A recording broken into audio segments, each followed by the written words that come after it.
Vous allez bien? Bien et toi? Oui, je suis très très contente du coup de vous recevoir ici et de pouvoir échanger un peu avec vous. Bah, avec Cool. plaisir, c'est trop cool. Merci pour Ben, l'invitation. merci surtout à vous d'avoir accepté.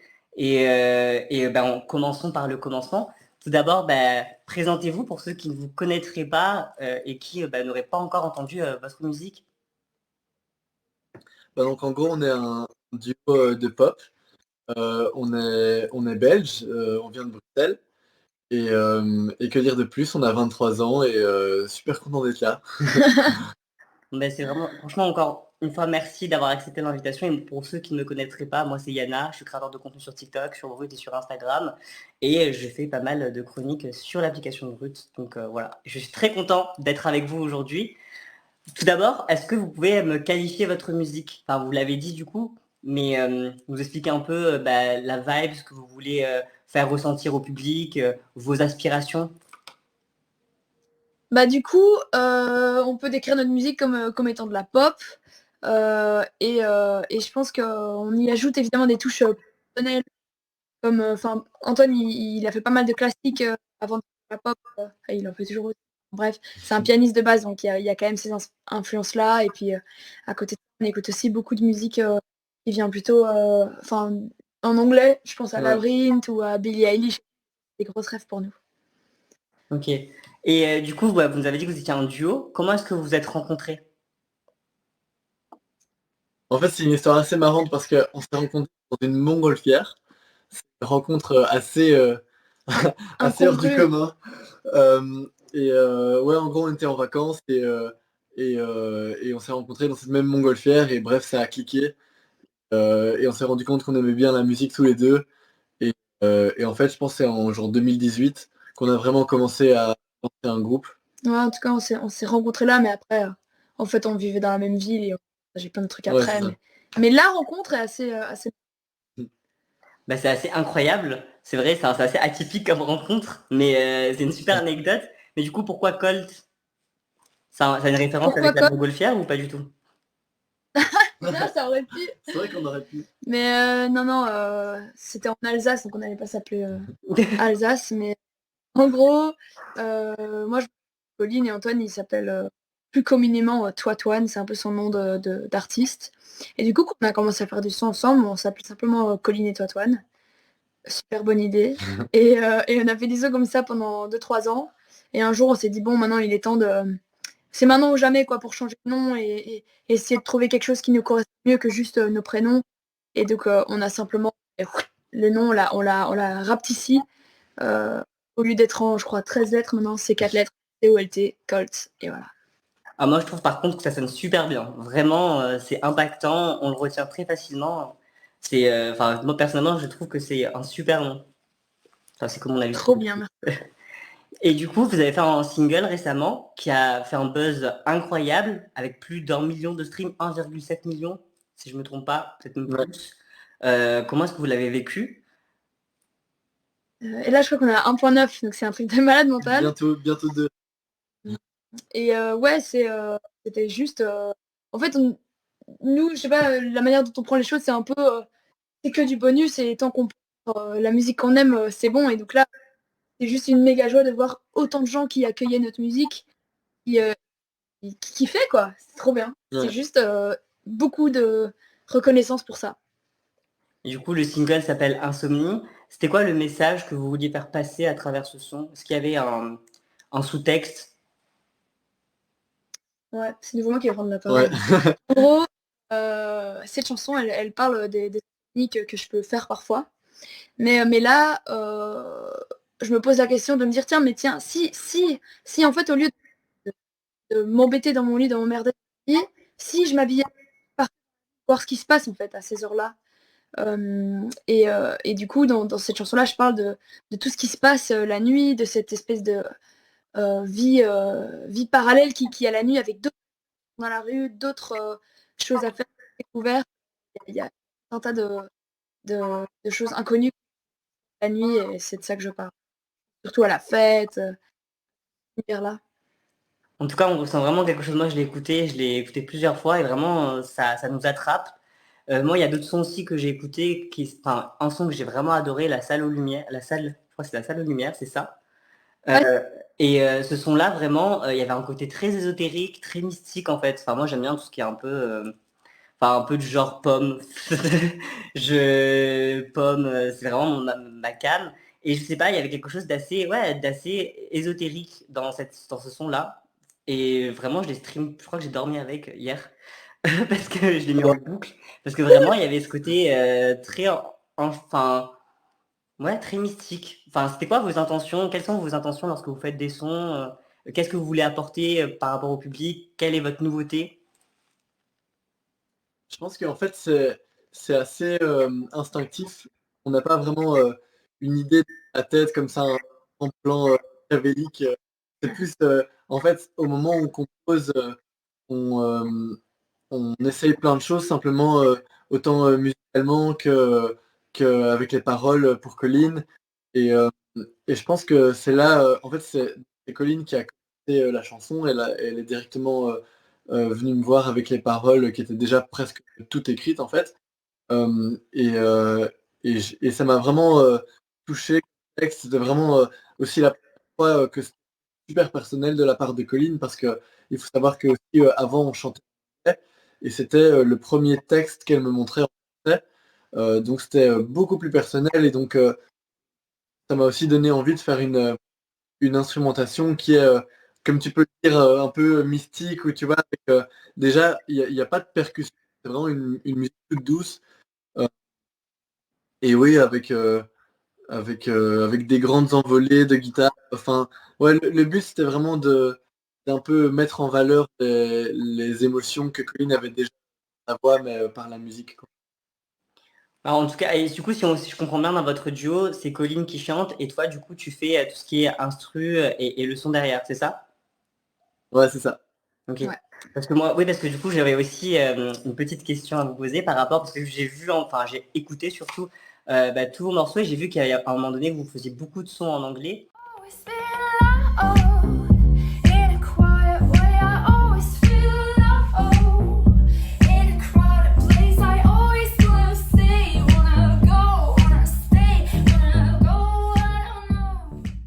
Est-ce qu'il y avait aussi une volonté de faire du texte en français, du coup? Mais ouais, en fait, avant, du coup, quand on s'appelait Colline et Antoine, donc il y a un an en gros, on faisait que des chansons en anglais et c'était vraiment un peu différent la manière de. Enfin, ouais, c'était tout en anglais en fait, il n'y avait pas forcément d'autres différences, bref. Euh, et, euh, mais pourtant, j'écris en français depuis très longtemps aussi, mais juste je pense que je n'osais pas me débrouiller.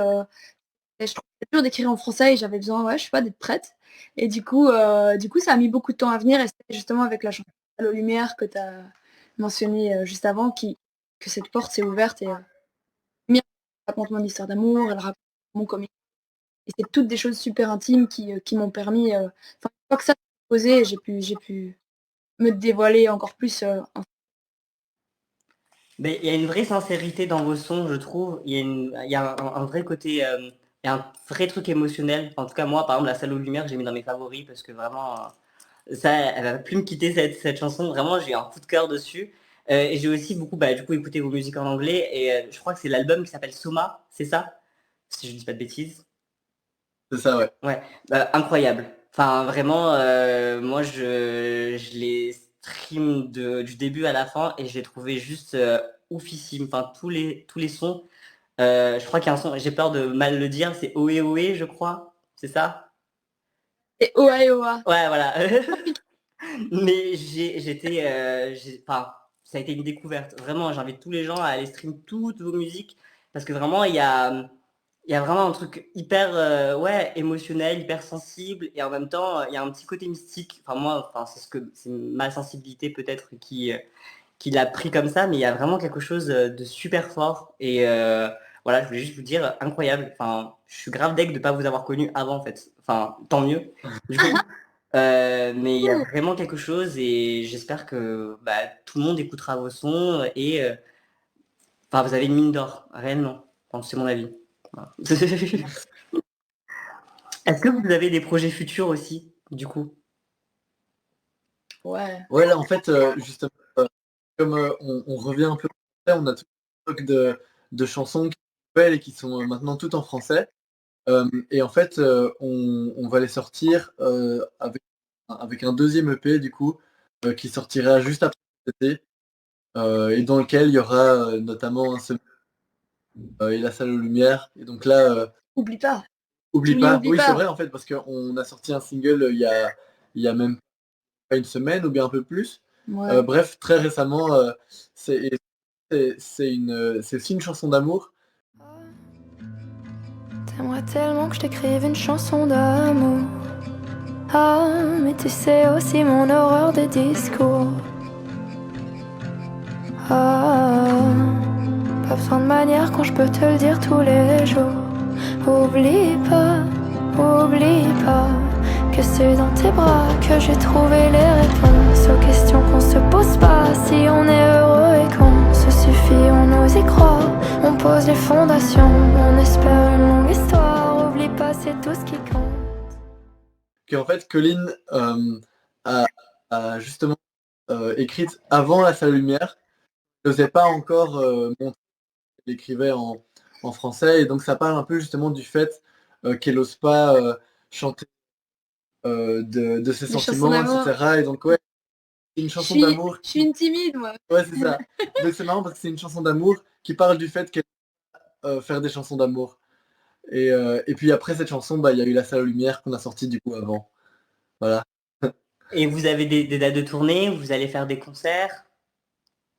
Ouais. Ouais, on joue le 6 juin à Paris, au Hasard Ludique. Mais c'est complet. C'est déjà complet.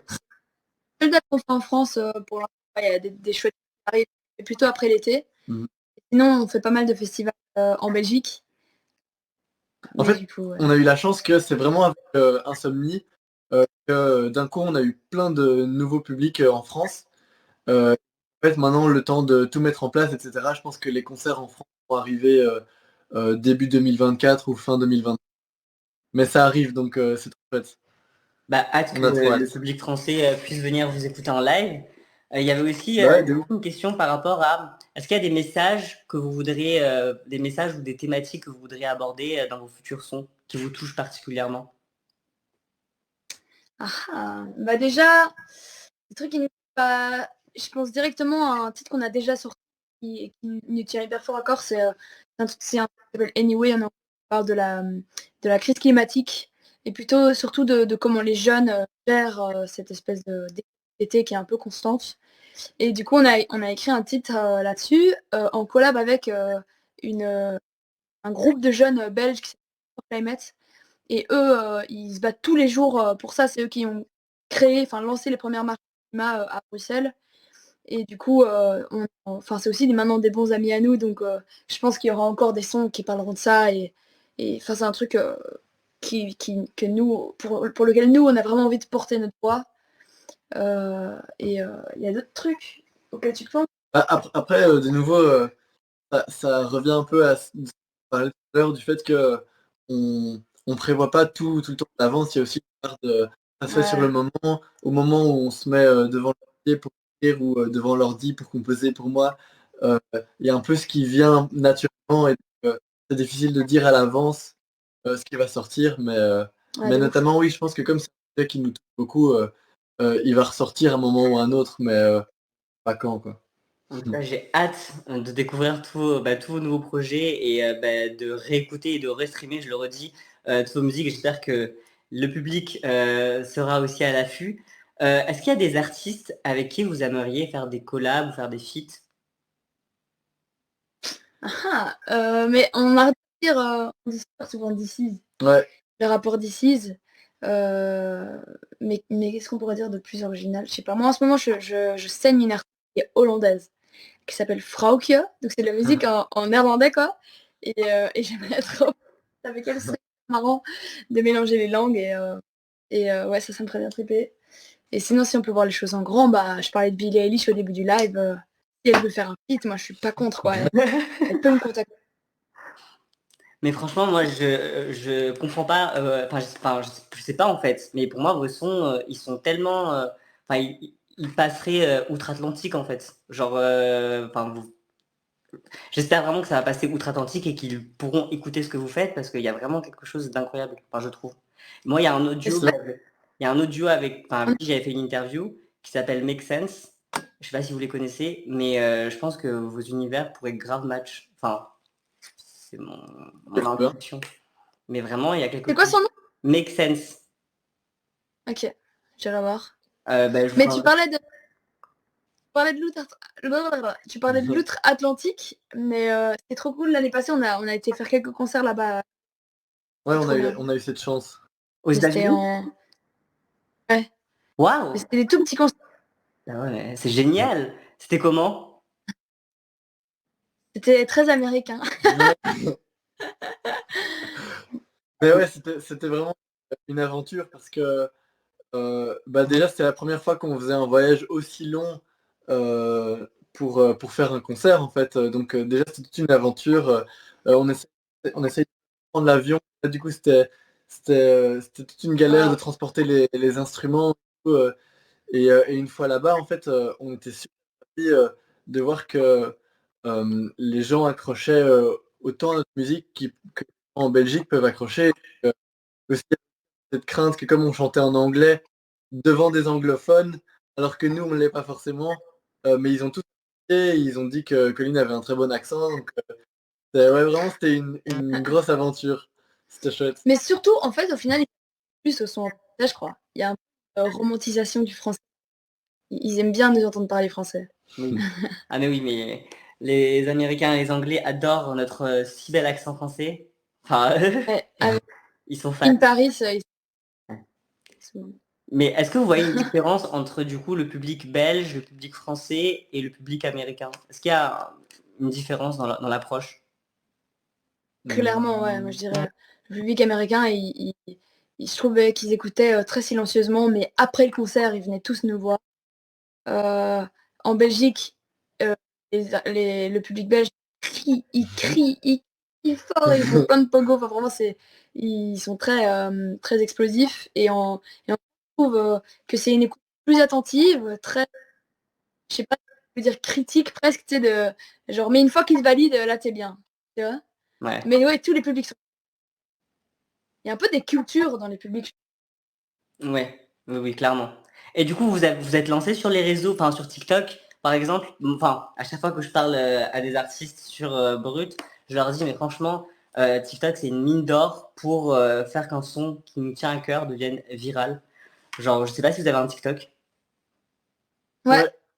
On a lancé un TikTok là ça fait je pense 1 an qu'on est TikTok là maintenant ça y est. Bah, du coup, franchement, n'hésitez pas parce que là-bas, ça peut faire des miracles sur des sons qui sont peut-être oubliés ou même des sons qui vous tiennent à cœur mais que vous n'avez pas forcément réussi à mettre en avant. TikTok, ça peut grave marcher. Je parlais la dernière fois avec Lord Esperanza où on parlait du coup de Pierre Demar qui a explosé grâce à TikTok. De toute façon, vous avez déjà fait un son qui a fait 1,9 million. Mais j'espère qu'il y aura d'autres sons qui feront autant en fait. Genre c'est tout ce que je vous souhaite réellement parce qu'il y a vraiment quelque chose. Merci beaucoup. On espère aussi franchement, mais c'est cool. Là on remarque en tout cas de nouveau depuis Insomnie, il y a plein de choses qui changent, donc on a trop hâte de voir comment ça va évoluer. Et est-ce que, enfin, où est-ce que vous vous voyez dans, je sais pas moi, dans 10 ans? Ce serait quoi votre rêve en tant Oh wow, 10 ans, c'est loin. Dans 10 ans, on a 33 ans. Ouais. J'espère qu'on aura une belle carrière. Si on peut encore être en train de faire la musique dans 10 ans et avoir un public qui nous suit, etc. Franchement, c'est pas donné à l'artiste d'avoir des longues carrières comme ça de 10 ans, de toujours réussir à se renouveler, à rester à la page. Et on peut vite devenir dépassé, j'ai l'impression, si on fait toujours la même musique, à partir d'un moment, ça devient une musique du passé, j'ai envie de dire. Donc, ouais, c'est cool si on arrive à tout le temps se renouveler, voir les nouveautés musicales et toujours s'amuser à à essayer d'aller en avant, quoi. Mais je vous souhaite réellement d'atteindre tous vos objectifs et de continuer dans ce monde-là parce que vous avez vraiment quelque chose. Et j'espère qu'il y aura plein de gens qui iront stream vos sons et qui iront voir ce que vous faites. On va finir du coup sur vos réseaux pour que les gens aillent voir réellement ce que vous faites et puissent vous donner de la force. Yes, du coup, partout, on s'appelle Colt, le duo. Donc COLT-LDUO, voilà. Donc Parce sur, qu'on est un duo. donc sur Instagram, TikTok et toutes les plateformes de stream. Yes. C'est ça, ouais. En tout cas, merci beaucoup d'avoir pris ce petit bout de temps pour nous partager toutes ces belles choses. Et encore une fois, franchement, incroyable découverte. J'espère que plein de gens iront vous découvrir. Et on se tient très vite au courant. Et merci beaucoup. Et moi, du coup, c'est Yana encore, YANA-du-bas encore sur toutes les plateformes aussi, également. Bisous, bonne soirée. Merci Salut. d'avoir été là. Bye. Salut.